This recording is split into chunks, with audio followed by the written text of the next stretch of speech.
Hello and welcome to another episode of Kwesi's Corner with me, Kwesi, in association with Drumshack. Today we are here with none other than Tom Wright. Hello, Mr. Tom Wright. Let's get it right. Sorry. It's Mr. Tom Wright. Okay, sir. We're going to do some hip stuff.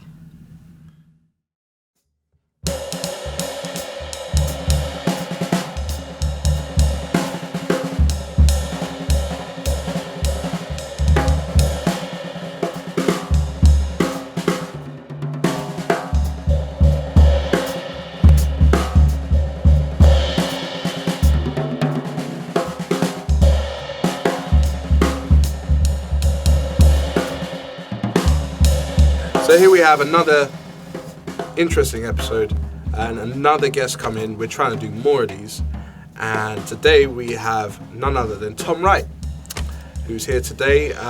He's not only an accomplished jazz drummer, session player, but he's also an extremely accomplished teacher, and he has done quite a bit of teaching around the UK, and he currently teaches as well as doing all these other exploits here at Drumshack. So welcome, Tom, and thanks for being here. Thanks a lot, mate.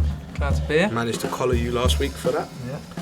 So here we have this book, Practice Essentials for the Jazz Drummer.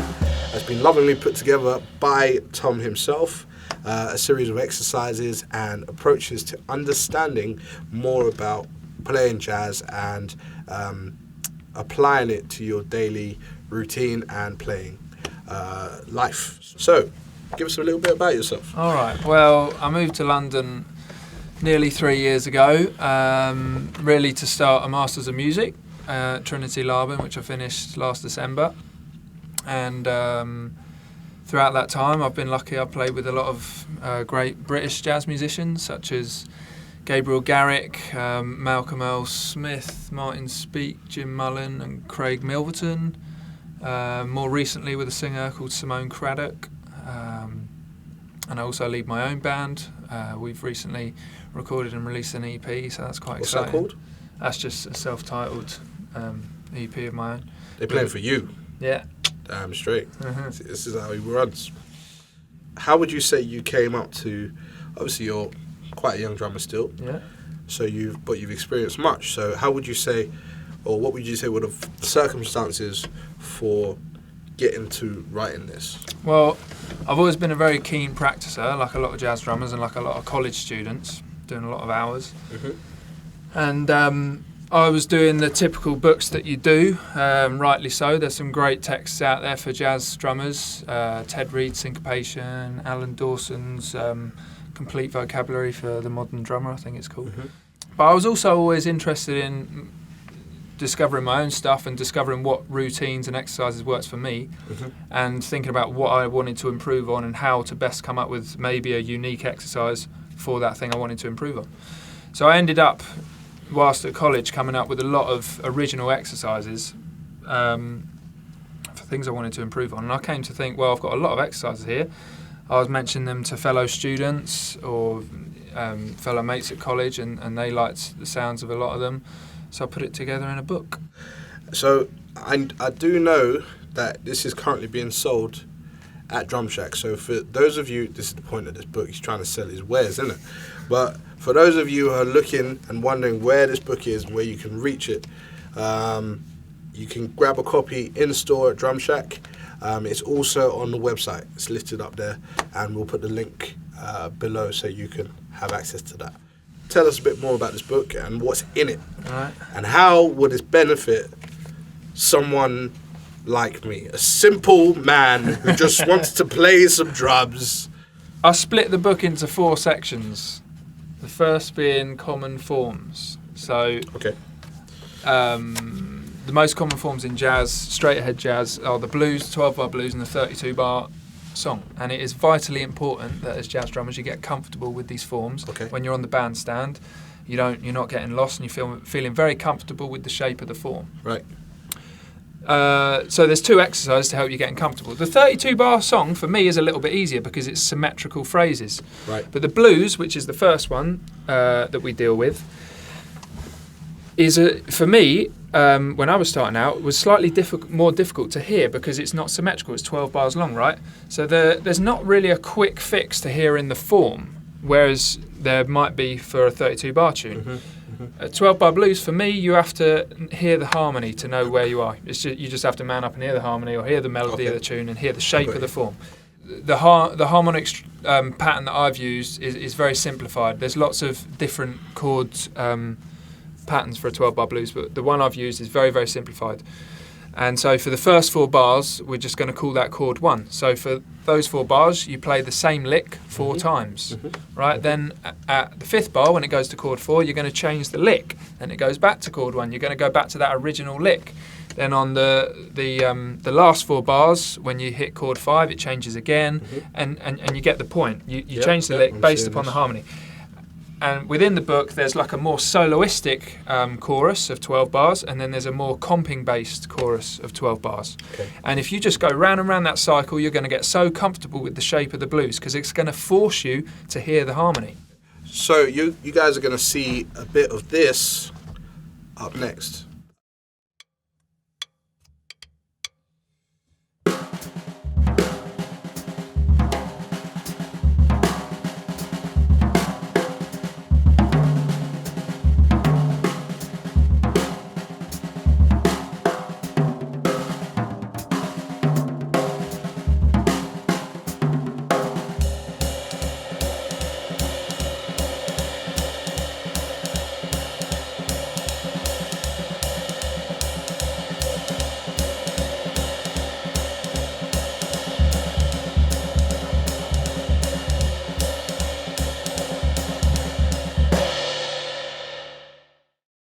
So next section here is called coordination.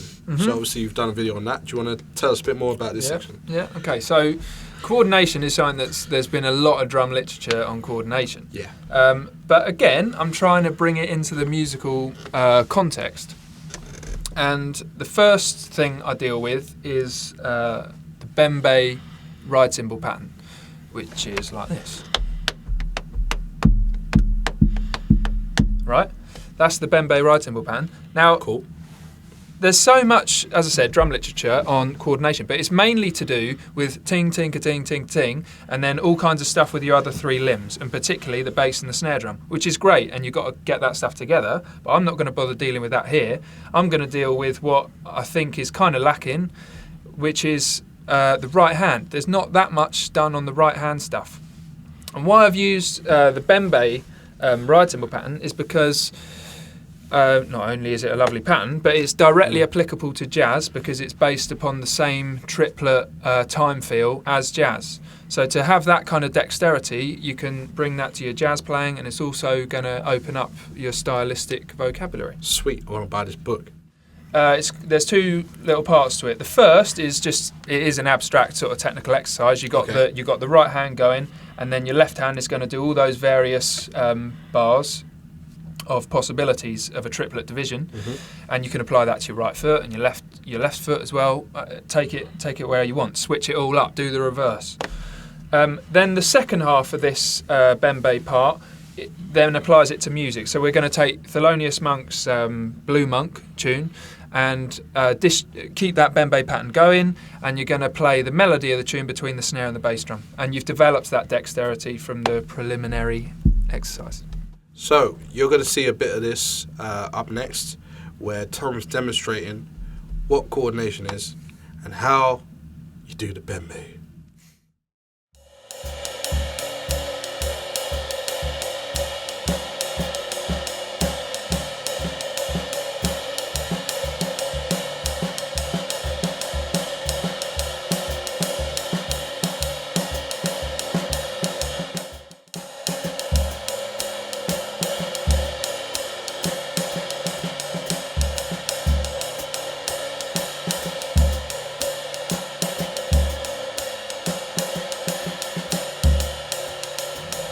Cool. So next up we are going to see a video about up-tempo coordination. Tom, you want to fill us in a bit about this and how you've approached this in this book? So up-tempo coordination is something that, in a way, is different to sort of medium tempo coordination, because the fact is, you can't quite get as much language involved at a fast tempo as you can as something that's a lot slower. And often I think that drummers struggle with comping, particularly comfortably at faster speeds. Certainly I did, hence why I came up with this exercise. And again, there's sort of two sections to it. The first section deals with 2 3/4 patterns between the snare and the bass drum. And those two are separated by a more common, or not more common, but quite a common comping pattern that is ga ga ga boom ba ba ba boom ba ba ba boom ba ba ba boom, except it's a lot quicker than that. So you're just prepping yourself again for the second exercise with a couple of nice comping patterns at an up-tempo speed. Okay. So the second part of the up-tempo exercise is also very important, because you're taking the same 3/4 patterns that you did in the first exercise, but you're going to just take a fragment of it, then rest. Take another fragment of it, rest, and then you're going to play for that entire same duration after that, but you're going to continue that 3/4 tension right until the end of the phrase, which is an important skill to feel where rhythmic tension builds and resolves. Standard. So we're going to see Tom in action with some of these exercises up next.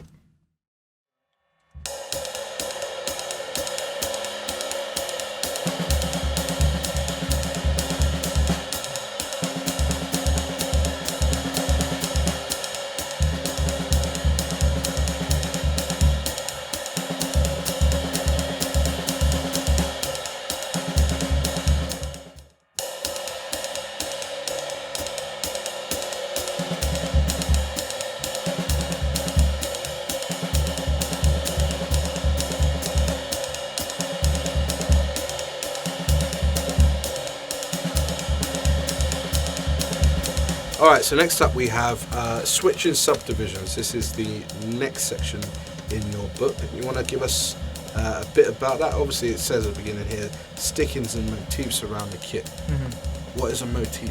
Let us know. Okay, well a motif is a short idea that utilises the kit. A lick is another, maybe more hip word for motif, right? Did you say hip? Yeah. Alright, carry on. So switching subdivisions is really important for improving your sense of time. Right. Because you're getting an appreciation between one beat and another, right? So you're subdividing that space from one beat to the other. Okay. And being comfortable with switching between all the different divisions is going to increase your sense of time. People are often like, well, how do I improve my sense of time? For me, switching subdivisions is the king routine for getting that together, obviously with a metronome. But where I think that some drummers are a bit flawed in their practice with switching subdivisions is that they'll just do it as a single stroke roll. Crotchets all the way up to wherever they're going to go, and then all the way back down again in a top to bottom format. And that's fine, and it is important that you can do that, and I recommend that within this book you do that initially. Yeah. But I think what's a great thing to do is to do a similar thing, switching subdivisions, but switch subdivisions with a motif, with a sticking around the kit, right? Okay. So I go through in the book all the different subdivisions with different licks, but they're just to fuel your inspiration. Come up with what you want. Transcribe some Elvin Jones, Max Roach, Hurlin Riley, whoever, get some ideas, and then think, okay, I've got a triplet lick here, and then I've got a quintuplet lick over here, and switch between the two. Okay? And that's a common thing you'll hear great jazz drummers doing, and it's going to really improve your sense of time. Sorry, I've started reading this. How rude of me. But it's very interesting. So you're going to see a bit of this up next. Tom's going to do some demonstrations of subdivisions, which is very hip.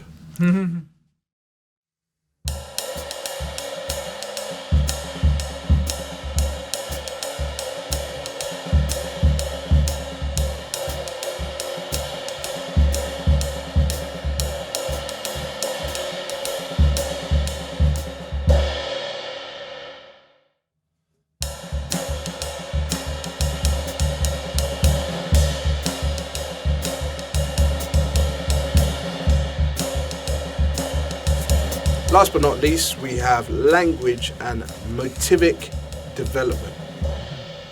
Jeez, what a word. So explain to us what this is and how you apply this to your playing. Okay, so this exercise was born out of the fact that I often got, dare I say it, fed up of hearing drummers throw bowling balls down the staircase for their drum solos. And a lot of my favourite solos, you listen to people like Max Roach, even though it's improvised and all the rest of it, there's lots of excitement within it, it sounds cohesive. And I wanted to get that into my playing. And some of the fundamental things that I think are vital for getting cohesiveness into your soloing is, one, being able to repeat an idea. So many drummers just can't damn well do that. Yeah. Just play an idea and repeat it, right? Yeah. Then to be able to develop that idea, right? So you might want to take a fragment of that idea and play something different. Great, okay. But then can you remember that original idea that you played? Indeed. So if you think about what I've just said, I've basically... thematically, I've said A, B, A, all right? And that's what the format that I have in this little section of the book, right? Where initially I take that form, A, B, A, and just have like 2 bars for each, a certain motif or a lick for 2 bars. You repeat it, you develop it as the B section, and then you play that original idea again. And being able to go through that in an improvised format, and I want you to, as students, come up with your own ideas, rather than just take the ones that I've done.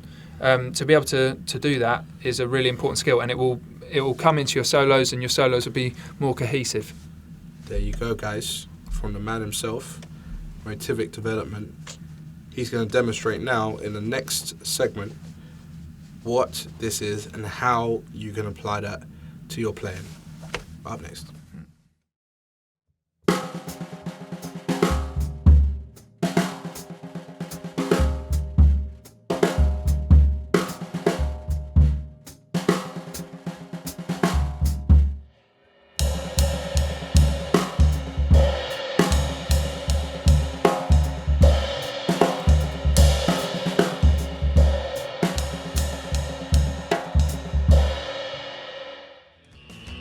So there are a ton of extra exercises in here, not just the ones that we've gone over. I've been chatting to Tom about a couple of them. But if you want to see more of them, we're not going to lay out this whole book for you. This is not what this video is about. You've got to buy the thing. So you can see that either in store, you can get it online. It's been a pleasure. Yeah, thanks a lot. It's been a lot of fun. And yeah, as it has the banner, it's just been ridiculous. Very hip, very hip. And yeah, we hope to see more of Tom. We do see a lot of him because he does a lot of lessons here at Drumshack.